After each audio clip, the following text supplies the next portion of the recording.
Alors après ce mot du philosophe, nous allons engager notre première table ronde de la journée, qu'on a intitulée Vérités et paradoxes, où nous allons entendre successivement 4 spécialistes, un cardiologue, une psychologue, un hépatologue et un chirurgien. Nous allons commencer par Jean-Paul Broustet. Jean-Paul Broustet était chef de service cardio au Lévesque, au CHU de Bordeaux. C'est un spécialiste des maladies coronaires et de l'insuffisance cardiaque. Il a beaucoup travaillé sur la réadaptation des cardiaques et c'est le promoteur de la pratique physique en groupe après maladie, d'où toute la notion des parcours du cœur. Alors son sujet, c'est la question que Jean lui a posée, c'est les effets cardiovasculaires du vin. Est-ce que dans le vin, il n'y a pas quelques molécules qui seraient favorables à la santé de nos coronaires? En fait, que penser du fameux paradoxe français? Est-ce qu'une consommation quotidienne raisonnable de vin fait baisser les risques cardiaques alors que le vin contient de l'alcool? Si je bois un verre de vin tous les soirs, est-ce que je suis devenu dépendant? Finalement, effet bénéfique versus effet toxique de l'alcool. Merci, monsieur le modérateur. Merci à Jean Sarric. Vous me pardonnerez une voix un peu éteinte. Je remercie beaucoup les organisateurs de m'avoir donné le plaisir de dire des choses auxquelles je tiens depuis plus de 20 ans et qui sont souvent contradictoires. Alors nous allons redescendre de la philosophie à la cave, puisqu'on va surtout parler maintenant de patients. Les cardiologues sont un peu des brutes, ils sont électriciens, ils sont mécaniciens, ils sont parfois chirurgiens aussi, mais ils sont concrets surtout. Et donc nous allons voir d'abord, pour ceux qui ne seraient pas de la médecine, très rapidement les différents facteurs de risque de maladies cardiovasculaires. Et vous voyez les classiques. Et ce texte que j'ai mis vient d'un texte de la santé publique. Et vous voyez qu'il y a tabac, hypertension, diabète, hypercholestérolémie, mauvaise alimentation. Et dans ce texte, il y a effectivement un absent pour les maladies cardiovasculaires, c'est l'alcool.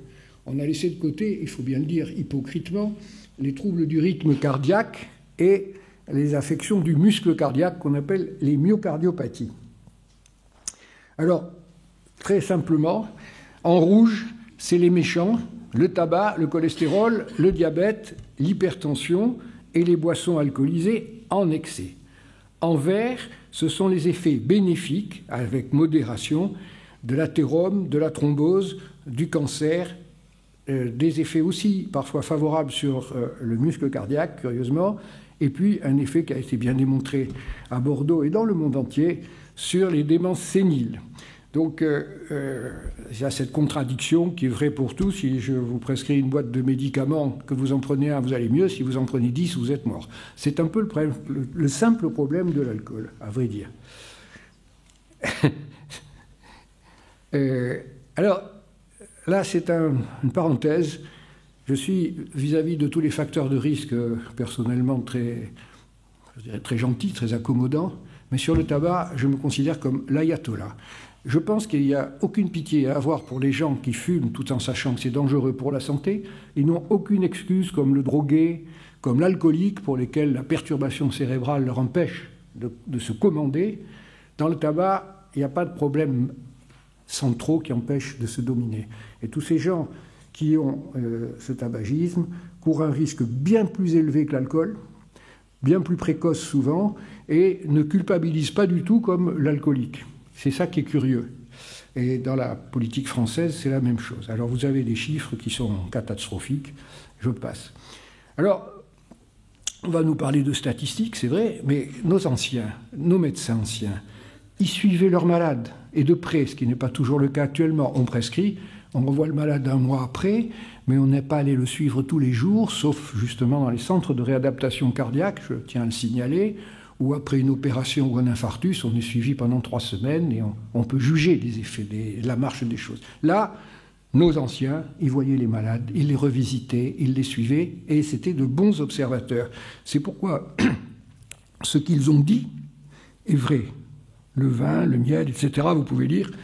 Et plus récemment, le célèbre docteur Xavier Arnozan, si cher à François Mauriac, a dit ces phrases toutes simples à une époque où on ne faisait pas de statistiques, mais où les patients étaient soignés et suivis. Et donc, après, sont arrivées l'ère des statistiques, des contradictions, mais c'était une opinion commune depuis l'Antiquité. Sur cette plaque, vous voyez la mortalité pour 100 000, alors la plaque est un peu ancienne, mais ça n'a guère changé, décès par maladie coronaire et accident vasculaire cérébral en 2000. Et ce qui est clair, c'est que là où il y a le plus faible taux de maladie coronaire et d'AVC, ce sont les pays en vert qui sont des pays de viticulture et des pays de boissons habituelles du vin. On ne peut pas inventer ça, c'est une vérité. Et c'est une vérité qui ne peut pas être contredite. Alors le problème, c'est que les moyens de travail sont aux États-Unis, et puis ils n'y vont pas par 4 chemins. 38 000 professionnels de santé suivis pendant 14 ans. Et vous avez ce classique chiffre, je ne voudrais pas vous embêter avec ce genre de chiffres, mais c'est toujours la même chose. L'abstinent, il a un risque égal à 1. Si ceux qu'on suit sont au-dessus de 1, c'est mauvais. Si ceux sont en dessous de 1, c'est bon. Alors vous voyez que la consommation a un effet favorable sur les démences séniles, sauf à haute dose, a un effet favorable sur la survenue de maladies coronaires, même à dose assez forte. Et par contre, sur les AVC, l'effet existe, mais il est modeste, il est beaucoup plus modeste. Alors, ce qui est triste pour nous, amateurs de vin, c'est que le type de boisson dans les publications anglo-saxonnes n'est presque jamais précisé.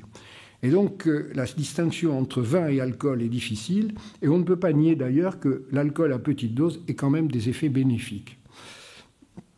Alors ici, nous avons une autre statistique du même genre, qui montre que, comme l'a dit Platon, le vin est le lait des vieillards. On voit ici que, au fur et à mesure qu'on augmente la consommation, la survenue des infarctus diminue, la survenue des AVC n'augmente qu'à partir d'une consommation plus élevée. Quant à la démence sénile, merci à Jean-François Lartigue et à Orgogozo et à d'autres, elle baisse avec la consommation. Donc, essayons de nous déculpabiliser un petit peu. Alors, j'ai fait la connaissance de Serge Renaud il y a plus de bientôt 30 ans. Et Serge Renaud, à l'époque, travaillait aussi sur les acides alpha-linoléniques. Serge Renaud, c'est lui l'inventeur du régime crétois, qui n'est pas le régime méditerranéen, parce qu'il a découvert que les Crétois avaient dans le sang ce fameux acide alpha-linolénique qui est anti-arythmique, anti-athérosclérose, et qui vient de ce que les Crétois ont dans leur île du pourpier, que leurs animaux mangent, que eux-mêmes mangent, et qui donne beaucoup d'acide alpha-linolénique. En France, vous pouvez vous bourrer d'huile de colza, vous avez le même résultat. Et c'est pour ça que cette huile est réputée très favorable. Et Serge Renaud, eh bien, il a été à l'origine, au cours d'une célèbre émission, de développement du French Paradox, c'est-à-dire qu'on était bien obligé de constater que chez les Français qui avaient autant de cholestérol, autant de tabac, autant de bouffe que les autres, avaient beaucoup moins de maladies coronaires. Nos amis anglo-saxons ont commencé par dire que c'est parce que les certificats de décès en France étaient mal faits. Ça, c'est typique, hein. C'est typique. Mais en fait, ça a été revérifié, et c'est certain. Et Serge Renaud a bien dit, c'est le vin rouge. Et pour le prouver, il a fait cette énorme étude en Lorraine, où grâce aux caisses de maladie, il a pu avoir un nombre énorme de patients, 34 000 hommes. Il a étudié leur consommation préférée en 3 catégories, la bière, le vin rouge ou l'abstention. Et il a décrit cette fameuse courbe en J dont on entend toujours parler, où les abstinents sont au point zéro, où les consommateurs sont plus bas en termes de cancer, de décès de toute cause et de maladies cardiovasculaires, et à partir d'un certain seuil, la courbe s'inverse. C'est tout à fait typique. Alors, les gens ont dit, oui, mais les abstinents, vous comprenez, c'est des gens qui s'arrêtent de boire, et ils s'arrêtent dans les enquêtes parce qu'ils sont déjà malades. Alors, un Suédois a eu la bonne idée de comparer, non pas seulement de comparer des vrais abstinents et des gens qui n'avaient aucune maladie, et il les a comparés à des usages réguliers du vin, et il a pu montrer qu'il y avait un effet bénéfique dans cette population assez importante, alors qu'il n'y avait pas d'effet de la bière et des spiritueux. Alors, celui qui est un peu le dieu des gens qui défendent le vin, c'est un certain Grønbæk, au Danemark, qui suit plus de 13 000 personnes au fil des années, depuis plus de 20 ans, et qui vérifie leur consommation ou de bière, ou de vin, ou de spiritueux.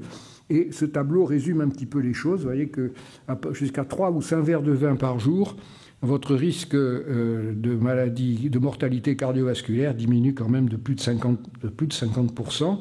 Alors que si vous vous adonnez à des skis spiritueux, vous n'avez aucun bénéfice. Et la bière est à mi-chemin, elle n'est pas sans défaut, sans qualité.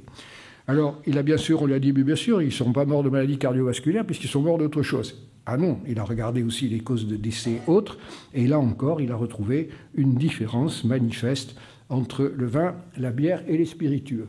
Alors, naturellement, il est très contesté. Il y a eu d'autres tableaux, je ne veux pas vous saouler avec tout ça, mais c'est le fond des choses. C'est là-dessus. Alors, par exemple, en Italie, on boit du vin rouge. Il y a eu un suivi d'infarctus pendant une dizaine d'années, 7 ans exactement, et vous voyez qu'en fonction de la consommation, la mortalité après infarctus était également significativement en baisse. Alors, il y a une autre maladie que les gros fumeurs connaissent bien, et s'ils ne la connaissent pas, ils la connaîtront. C'est l'artérite des membres inférieurs, où vous avez une artère de jambe qui se bouche. Et un jour, pendant qu'on marche, on est pris d'une douleur dans le mollet comme une crampe, sauf que si on continue à marcher, la crampe ne passe pas. C'est l'artère qui vient de se boucher parce qu'elle avait déjà un rétrécissement d'athérosclérose. Eh bien, dans cette étude qui ne vient pas de la France, qui est finlandaise, eh bien, ceux qui ont continué à boire du vin après le diagnostic d'artérite, fait par écho-Doppler, ont eu beaucoup moins de survenue de claudication intermittente, c'est-à-dire de thrombose artérielle, que ceux qui ne buvaient pas de vin. Alors, je ne vais pas vous faire un gallup. Où en êtes-vous avec l'alcool ? C'est une question. Mais pourquoi j'ai choisi cette photo ? C'est parce que, comme vous pouvez voir, c'est une bouteille de vin rouge. Et dans toutes les publicités anti-alcool, c'est toujours ou presque toujours du vin rouge. Comme si nos jeunes ne buvaient pas avant tout de la bière et se saoulaient avec de la bière et d'autres liqueurs fortes. Et donc, ce tableau, il est pernicieux comme tout. En plus, on voit bien que ces jeunes-là, ils sont déjà un peu gais, hein, ils ont bien picolé. Alors moi, je vous sers le tableau d'une consultation habituelle. Alors, monsieur, est-ce que vous fumez ? Et sa femme ? Non, docteur. Mon mari ne fume pas et ne boit pas.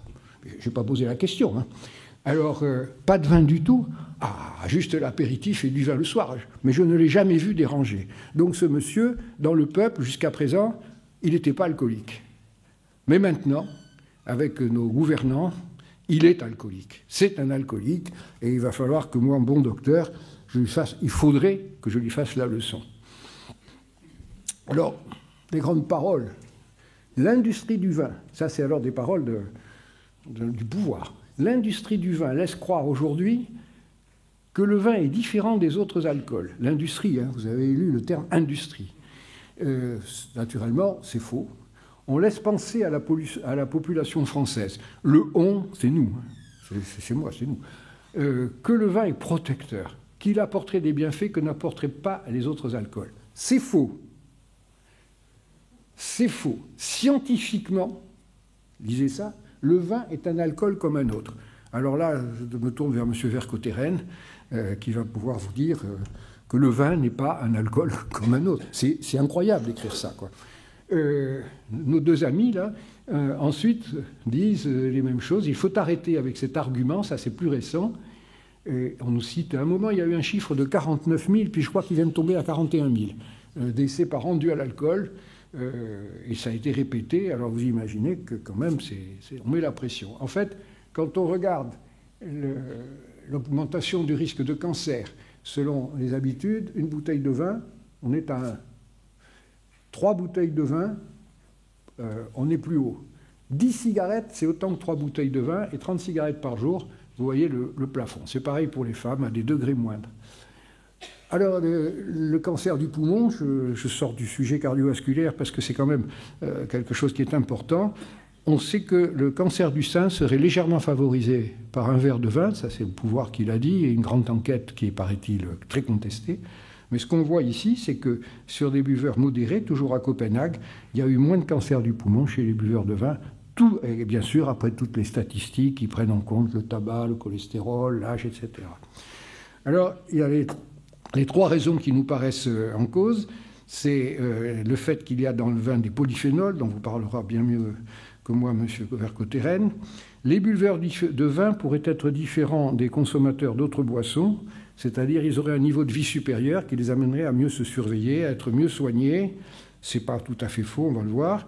Et enfin, leur manière de consommer du vin serait différente des autres modes de consommation, c'est-à-dire qu'ils boiraient du vin au repas et ils ne seraient pas sujets à des ivresses. Alors, je passe, c'est très difficile de parler de ça sans évoquer les effets quand même. L'alcool, ça augmente le bon cholestérol, très peu à vrai dire, et ça a surtout un effet d'anti-agrégation plaquettaire qui, lui, est intéressant. Quant au vin, il a des effets médicamenteux, si on peut dire, anti-inflammatoires, antioxydants, vasodilatateurs, qui sont liés au polyphénol et dont vous avez peut-être entendu parler, le célèbre resveratrol, qui est la grande arme de ceux qui pensent que le vin est bon. Alors, les arguments des négationnistes, c'est premièrement, les abstinents sont des malades ou des alcooliques repentis, je l'ai dit. Les buveurs de vin sont plus élevés, je l'ai dit. Le régime méditerranéen ou crétois serait meilleur, donc c'est le régime. Or, dans l'enquête des 7 pays, qui est une enquête qui a bientôt 80 ans, les chercheurs américains qui avaient enquêté dans 7 pays d'Europe avaient bien montré le rôle du cholestérol. Et quand ils ont rédigé leurs conclusions, ils se sont aperçus que tous ces pays-là buvaient du vin, ceux qui avaient beaucoup de maladies coronaires. Alors, ils ont dit, on va publier ça aussi. Ah non, c'était aux États-Unis, on vient d'arrêter la prohibition. Si vous commencez à dire que le vin, c'est bien, stop, vous n'en parlez pas. Et donc, on n'a pas parlé de vin dans l'étude des 7 contrées. Et bien sûr, alors ça, on en prend plein la gueule, si je puis dire, nos études sur le vin ne sont pas rigoureuses. Nos adversaires disent, quand vous essayez un médicament, vous prenez un placebo, vous le donnez en double aveugle, vous suivez les gens pendant 5 ans, vous comptez les mauvais coups, et ils savent très bien que jamais on pourra trouver 5000 personnes qui n'accepteront de boire que de l'eau, tirées au sort, et d'autres 5000 du vin, et puis qu'on fera des statistiques. Donc ils jouent sur le velours quand on dit ça, et c'est quand même très malhonnête intellectuellement. Alors là, on revient à cette histoire des abstinentes toujours, vous voyez, toujours, ça c'est des Suédois, ex-buveurs. Le risque est de 2,64 par rapport aux vrais abstinents et un verre de vin par semaine ou plus, 0,58. Voilà. Alors on a été chercher dans les caddies des gens dans les supermarchés selon qu'ils avaient acheté de la bière ou qu'ils avaient acheté du vin. Et alors c'est là qu'on voit qu'il y a les riches et les pauvres. Parce que dans les acheteurs de vin, il y a des olives, des fruits, de la volaille, des fromages, du lait. Et dans les acheteurs de bière, vous avez de la charcuterie, vous avez des chips, vous avez des sauces, vous avez des boissons sucrées, bref, tout ce qui n'est pas bon. Et c'est donc... Alors le dernier problème qui n'est pas bon pour le vin, parce que c'est souvent quand on boit beaucoup de vin que ça arrive, c'est les troubles du rythme cardiaque, alors qui peuvent être dans le cadre d'une ivresse, c'est le binge drinking, où là, il peut exister très vite des troubles du rythme sévère, la fibrillation auriculaire, voire des morts subites. Et c'est tellement fréquent dans les pays où la cuite du week-end est la pratique, que les Anglais ont appelé ça « Sunday night heart disease ».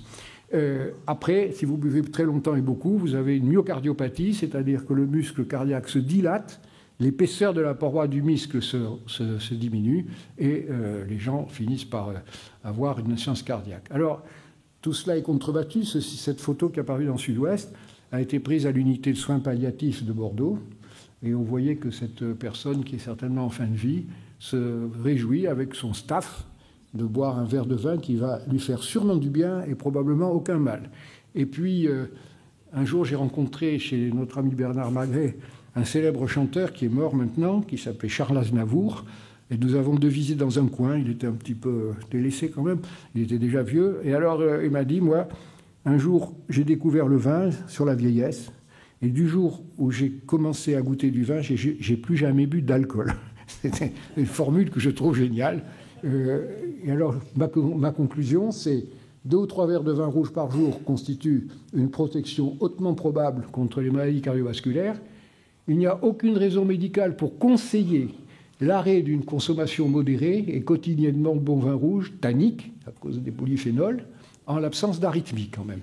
Et par contre, il n'est pas question de prescrire du vin rouge à titre de prévention primaire ou secondaire à un abstinent de toujours ou à un alcoolique repenti. Je vous remercie.